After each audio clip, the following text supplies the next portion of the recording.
Nexus 2026 PCWF പ്രവാസി സംഗമം poster പ്രകാശനം ചെയ്തു. Basith wedding mall, Basith arcade, Poongottukulam, Tirur.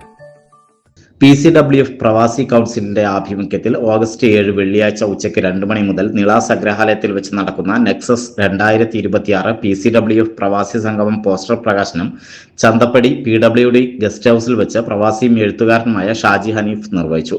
Ponnani culture world ഫൗണ്ടേഷന്റെ സുദീർഘമായ യാത്രയിൽ ഒരു പൊൻതൂവൽ കൂടിയാണ് നെക്സസ് 2026. കാരണം പൊന്നാനിയുടെ പ്രവാസം ആരംഭിക്കുന്നത് 50കളിലാണ് എന്നാണ് ഏകദേശ ധാരണ. എത്ര പ്രവാസികൾ ഇപ്പോൾ നിലവിലുണ്ട് എന്നുള്ള ഡാറ്റ പോലും നമ്മുടെ കൈവശമില്ല. ഈ പ്രവാസികളുടെ ഈ പെൻഷൻ പോലും എത്രയാണെന്നുള്ളത് കൃത്യമായിട്ട് ആർക്കും അറിയില്ല. അതുപോലെ നോർക്ക റൂട്ട്സിന്റെ ഇൻഷുറൻസ് പദ്ധതി ഉണ്ട്, അതിന്റെ ചികിത്സയുടെ കാര്യങ്ങൾ. പിന്നെ ഇപ്പോൾ വോട്ടേഴ്സ് ലിസ്റ്റിൽ പേരില്ലാത്ത ഒരു പ്രശ്നം പ്രവാസികൾ അനുഭവിച്ചുകൊണ്ടിരിക്കുന്നുണ്ട്.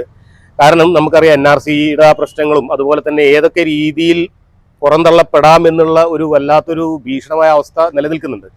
അപ്പോൾ അതിനൊക്കെ വേണ്ട ഒരു സേവനം കൃത്യമായി PCWFന്റെ ഒരു വോളണ്ടിയർ കോർ അത് ചെയ്യുമെന്ന് തന്നെയാണ് പ്രതീക്ഷ. അപ്പോൾ ഈ ഓഗസ്റ്റ് 7 നടക്കുന്ന നെക്സസ് 2026 എൻ്റെ എല്ലാവിധ ഭാവങ്ങളും നേരുന്നു.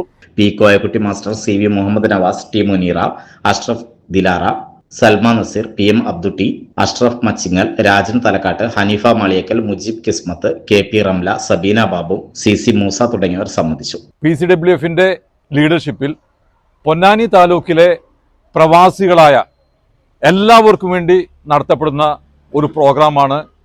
പ്രോഗ്രാമിന് പേര് കൊടുത്തിട്ടുള്ളത് നെക്സസ് 2026. ഈ പ്രോഗ്രാമിന് പ്രധാനമായും 3 ലക്ഷ്യങ്ങളാണുള്ളത്. ഒന്ന്, PCWFന്റെ കേന്ദ്ര കമ്മിറ്റി ഓഫീസിൽ പ്രവാസികൾക്ക് വേണ്ടി ഒരു പ്രവാസി സെൽ തുടങ്ങുകയും എന്നിട്ട് പൊന്നാനി താലൂക്കിലുള്ള എല്ലാ പ്രവാസികളെയും നോർക്കയുമായും അതേപോലെ അവർക്ക് കിട്ടുന്ന സേവനങ്ങളുമായിട്ടും ബന്ധപ്പെടുത്തുക എന്നുള്ളതാണ് ഒരു ലക്ഷ്യം. രണ്ടാമത്തെ ലക്ഷ്യം, പ്രവാസികൾ അനുഭവിക്കുന്ന പ്രശ്നങ്ങളും ബുദ്ധിമുട്ടുകളും എന്താണെന്ന് മനസ്സിലാക്കി നമ്മുടെ മുഖ്യമന്ത്രിയെ നേരിൽ കണ്ടുകൊണ്ട് മുഖ്യമന്ത്രിക്ക് ഒരു നിവേദനം കൊടുക്കുകയും പ്രവാസികളുടെ പ്രശ്നം പരിഹരിക്കുകയും ചെയ്യുക എന്നുള്ളതാണ് രണ്ടാമത്തെ ലക്ഷ്യം. മൂന്നാമത്തെ ലക്ഷ്യമെന്ന് പറയുന്നത് നമ്മുടെ ഈ നെക്സസ് 2026 നിന്ന് കിട്ടുന്ന ഈ വരുമാനം ഉപയോഗിച്ചുകൊണ്ട് ഉമ്മർ സാഹിബിൻ്റെ സ്മരണയ്ക്ക് വേണ്ടി ഒരു ആംബുലൻസ് വാങ്ങിക്കാൻ വേണ്ടിയാണ് നാം ഉദ്ദേശിക്കുന്നത്.